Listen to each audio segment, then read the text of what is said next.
You're listening to Blue Jays Nation Radio with Cam Lewis and Tyler Yaremchuk, a member of the Nation network of podcasts and delivered by DoorDash. Episode 118 of Blue Jays Nation Radio, coming to you just moments after the Jays drop Game 1 of the Wild Card Series against the Seattle Mariners. Vibes not good. 24 hours ago, the vibes were very high, and here we are now in an alternate universe in which the Blue Jays lost 4-0 in the Alek Manoah started Game 1 against the Seattle Mariners that we were all talking about as an automatic guaranteed win. I'm not saying all of us, everyone talking about the Blue Jays, but you and I, we felt very, very good. I don't think either of us thought it was conceivable that Alek Manoah would have a rough time in the start. And honestly, like, he got it back on the rails to some extent. We'll get into this whole game. As always, the pod is brought to you by our friends at DoorDash. Ding dong. You score when the Blue Jays score. The day after the Jays score 5 or more runs in a playoff win, you get $5 off at Alek Manoah's favorite restaurants on DoorDash the next day. Offer ends when the next game starts. Use promo code 5Jays to redeem it. Coombsy, I mean, let's hope that they score 5 and everyone's enjoying a nice DoorDash promo code on Sunday. But we need to break down Game 1, and it did not go their way. And pretty much right from the jump, it didn't go their way. Alek Manoah gets Julio Rodriguez down to 2 strikes, and he promptly hits him. And from there, it was just bad after bad after bad after bad. And Manoah, I mean, crawls out of the first inning. Yeah, that's pretty much what it was, is from kind of moment one, it looked like, he had Julio Rodriguez on the ropes. Looked like, okay, we can get the first batter out. This is going to be fine. 5's going to be good. Going to strike out J-Rod. Crowd's going to get into it. And exactly. And then it just, all of a sudden, it just disappeared so quickly. And it was such a close one, too. It's not like he threw this hilariously wild pitch where the fastball, there was no command, and it drills him in the ass. It was, it just escaped from me a little bit and went up, hit Julio Rodriguez in the hand, and he gets to go to first base.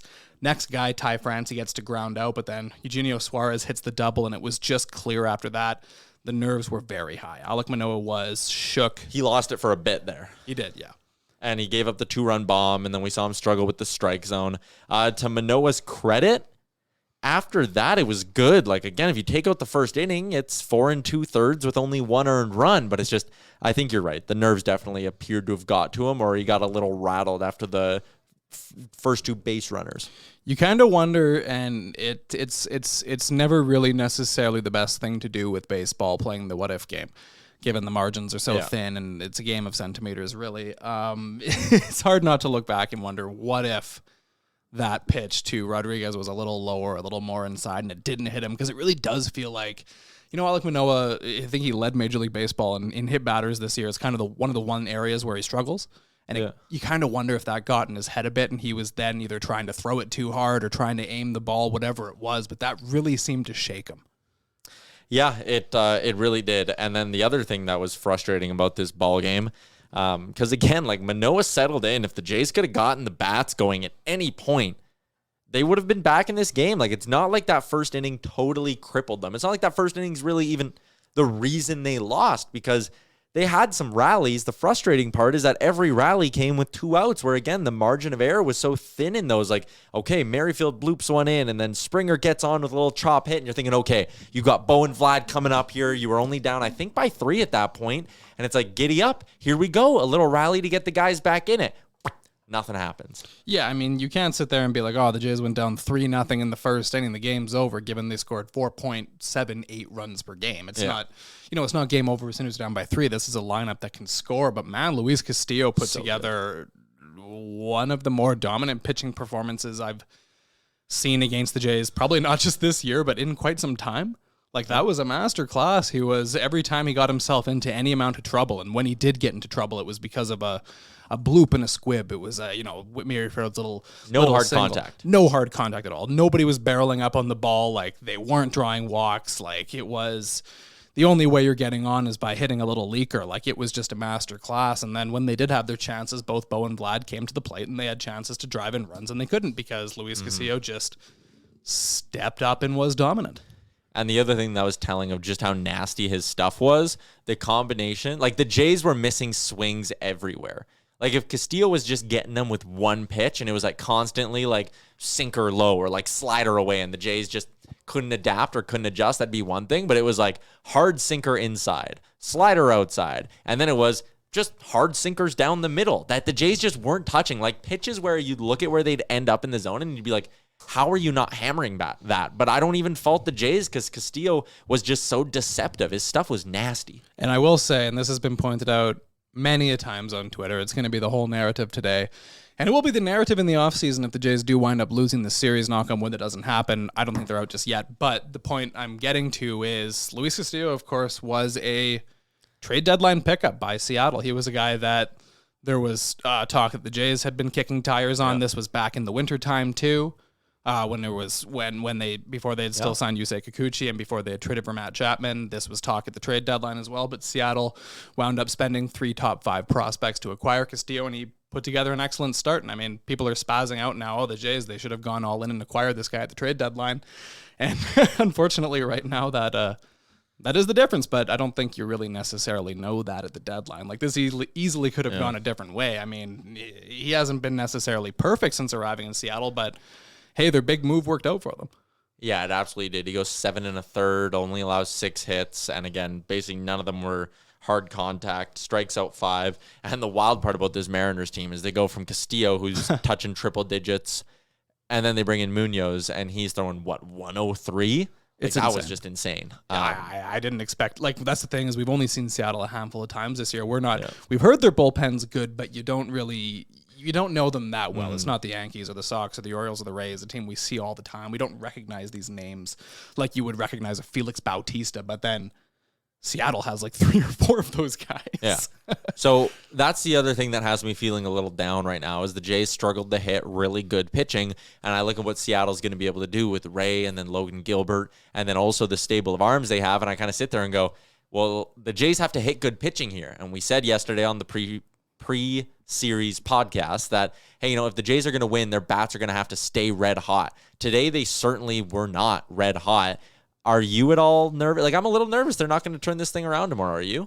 No, I guess. I mean, it's not over till it's over, and this is the Jays we're talking about here. And if anyone's paid any attention to this team this season, if anybody had tuned in for the whole thing, then you would know that this series, and if they go on a playoff run, the whole thing was not going to be easy. We talked ourselves into, they're going to win game 1. Maybe they just win game 2 and it's over. But the whole season's been a weird roller coaster ride. If they're going to beat Seattle, it's going to be a weird ride. It's going to be stressful. It's going to be up and down. Think back to 2015. They went down 2-0 to Texas in a 5-game series and came back. It's far from over. It's a best of 3. And, Seattle's sending out Robbie Ray, who we remember as being the Cy Young winner of last year. But in his last 5 starts in September, when the Mariners were pushing hard for home field, clinch a playoff spot for the first time in forever, he loses 5 consecutive starts and puts up a 5.27 ERA. Wow. We also watched Robbie Ray get lit up in the most important game of the season last year against the Yankees. It's not an automatic. Well, we saw with Manoah today, nothing's an automatic. The dude at a point, the guy gave up more runs in the first inning today than he did in any one of his September starts. In all of his September starts combined, I would imagine. You can't predict baseball. And I mean, you're looking at it right now. Seattle's got last year's Cy Young Award winner and one of the best young pitchers in baseball going for 2 and 3. But hey, the Jays have Kevin Gausman, and they also have Ross Stripling, who's been weirdly good this year and also is eyeing down a huge payday this offseason, and he's ready to put together a huge fucking start. So this thing's far from over. Just a couple of notes as John Schneider takes to the podium while we're doing this podcast live. X-rays on George Springer's hand are negative. Kevin Gausman will get the start tomorrow in Game 2. That is without a doubt the right call. You don't try to do any cutesy kind of, go with Stripling. Maybe we'll save Gausman for Game 3. Get your best arm out there in the elimination game, right? Yeah, you got to go with the best you have right now. I mean, I think that was kind of their play. Probably their plan anyways, win or lose. I think they're bluffing. I think the plan was always, we'll see what the elimination game is. Had they won Game 1, maybe they save Gausman for Game 3. I don't know. It doesn't matter. That's not the situation we're in. So you're in do or die mode right now. The next best arm you have is Kevin Gausman, so Kevin Gausman starts. Yep, 100%. I also will be wildly intrigued tomorrow to see if this game is tight down the stretch, how they use Jordan Romano.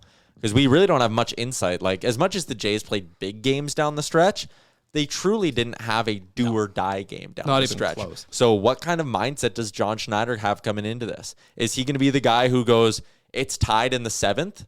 I'm going to my guy. I'm going Romano for 6 or something like that. Like I'm very intrigued to see if he's going to do something that's maybe a little bit out of left field. Yeah, there's a lot of interesting things to talk about when it comes to the pitchers they have available because Tim Meza pitched today. Only threw like 7 pitches. Yeah, though. Meza has a quick inning. Jimmy Garcia comes in, gets one guy out. Zach Pop, Trevor Richards, Simber. So like you have a fresh Romano. They also they brought Yusei Kikuchi on the roster. I wasn't expecting that necessarily. Jose Barrios is there as well. I mean, do those guys factor in? Perhaps tomorrow's balls to the wall and they have to win. So yeah, who knows? Like we have not seen them anywhere close to a situation like this. There has been nothing close to do or die for the Jays this year. Nope. And here we are now. So it'll be really interesting to see how they respond. I actually think the Jays are better when they're in a do or die spot than they are when they have hype. It always seems when the Blue Jays have hype or they're reading their press clippings and they think highly of themselves and they're the team to beat, that's when they struggle. And it's when they have to prove everyone wrong is when they're They're almost not good when they're cocky. Yeah, exactly. They have to be backs up against the walls with something to prove, desperately being like, okay, fuck, we can't get swept by the Mariners at home. This isn't the movie. This is not the movie. This is not the movie they were talking about. This is the drama before the climax. Yeah. You talked about the playoff roster. It does not feature Lourdes Gurriel Jr., who's out battling the hamstring issue, but it does feature Santiago Espinal, although he did not play in this game. Robbie Ray gets the start tomorrow. He is a left-handed pitcher. Are you changing up the lineup at all? Are you getting Tapia out of there and avoiding the lefty on lefty? You can go Merrifield to the outfield and put Espinal in this lineup, and I think I would. Yeah, that's probably the move. I think you do Merrifield in the outfield. You can probably move Teoscar to left, Merrifield to right. I think Merrifield's probably the better fielder. And then it's Espinal at second. You have phenomenal infield defense. I don't think Whit Merrifield's a slouch at second, but Espinal's better. So you have that, and then Tapia is your guy off the bench. He can either run, he can come in, face a righty. That's a good problem to have. So that's probably the move against Robbie Ray. Yeah. I would agree, and you have Tapia coming in off the bench if you need him at some point or you want to get a lefty bat in this thing, but I believe going with an all-righty lineup against Robbie Ray is the way to do it. Robbie Ray, in his last 7 starts, has a 3.57 ERA, but it is worth noting that the worst of those starts was his last one out. Yeah, he was in, this is what I said, is it was just like last year. Seattle was in a spot where, they had some must-win games against Oakland, a very beatable team, and Robbie Ray puts up 5 2/3 innings, 5 earned runs. It's very similar to what we saw last year when he went up against the Yankees at Rogers Center. And he's, again, I'm going to say it again, Robbie Ray is a great pitcher, but he's not a guarantee. Yeah, I mean, he's not a guy who has the reputation of being a big game arm, right? And I mean, maybe you could say that same thing, I suppose, about Kevin Gausman. It is a funny matchup, though, right? Robbie is. Ray is pitching for the other guys. Kevin Gausman, who they signed instead, is. This is one of those things that you're like, if you're just dreaming in January or February or whatever, you're like, oh, this would be a funny narrative thing to happen. Yeah. One guy who I was happy with today from the Jays was Matt Chapman. He made a couple of nice plays at third base, and he got on with a single and then ripped a double in the 9th inning as well. You want to talk about, off-season acquisitions that came through or at least did their job. Matt Chapman certainly did that. It's just a shame that literally everyone around him, Hernandez in front of him, Tapia behind him, both went 0 for 4. Chapman, I thought was fine. That was my point. I'm just trying to pull some positive from this, and it's that Chapman got a couple of hits and played good defense and did his job. We are a good vibes only podcast, and we're looking for positives. If we're digging for positives, Trevor Richards was generating a lot of swing and miss stuff. That's what you like to see. I saw the tweet from Chris Black. This is the first time in Alek Manoah's career that he did not get one whiff on a fastball.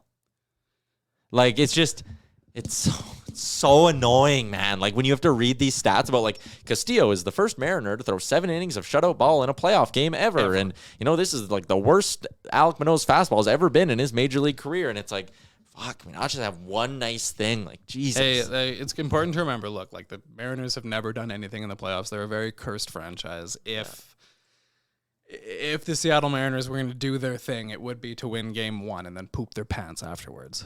That would be the thing to do for the Seattle Mariners. This is interesting because I'm feeling very down in the dumps, and you're oddly optimistic. Weirdly optimistic. I should be really angry right now. I did say I had some very dramatic things to say yesterday when we were talking. I said if the Jays don't win game 1, I will redact it. And I said the same thing this morning, but I'm actually feeling pretty mellow. I don't feel terrible about I really have told myself that they'll do better without expectations. We'll see if I'm right. Manoah threw 80 pitches tonight, so 5 2/3. Bring him out of the pen tomorrow, eh? Here we go. Well, not tomorrow, but yeah, I know.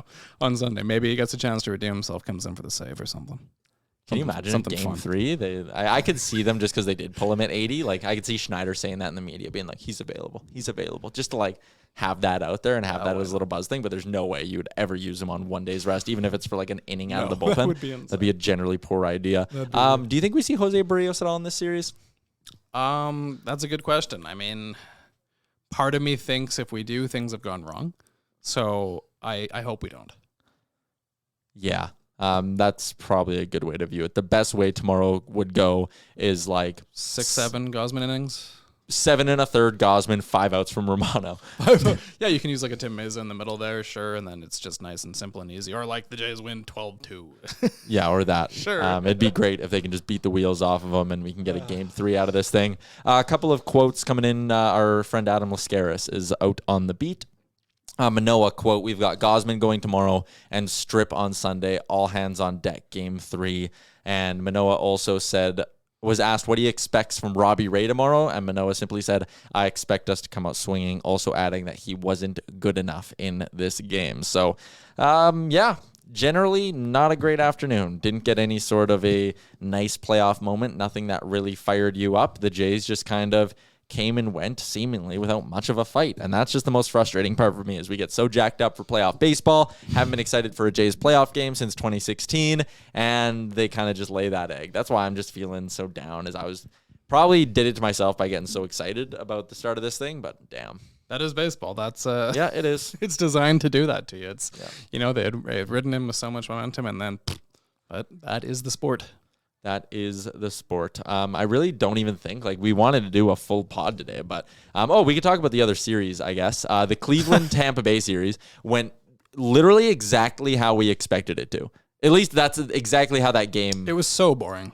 It was boring as hell. The pitchers were both great. There were 2 home runs, and that was all of the runs that were scored in the entire game. That was a dud of a ball game and exactly what I expected. Yeah, and then meanwhile, Philadelphia and St. Louis was kind of what I expected, but in reverse. I was just like, okay, like we saw the Phillies earlier this month, and they were kind of a gong show, so they would most certainly blow a lead. Meanwhile, it was St. Louis with their closer, who's allowed like 4 runs this entire season, goes ahead and completely craps his pants, and the Phillies put up 6 runs in the 9th inning. Yeah. So it was Rhys Hoskins who comes out, strikes out swinging to start at the top of the 9th, and you're like, okay, Phil's probably done here. Realmuto singles, Harper walks, Castellanos walks, and it's a hit by pitch. They yank the closer. Segura singles on just an absolute chopper. Like, no reason that ball should get through, but that's playoff baseball. Then it was a fielder's choice that scores a run, a single, a sac fly, and then Hoskins started and ended the inning by striking out. But the Phillies stun the Cardinals in St. Louis with a 6-3 win. Then we got Padres-Mets going in about 30 minutes here.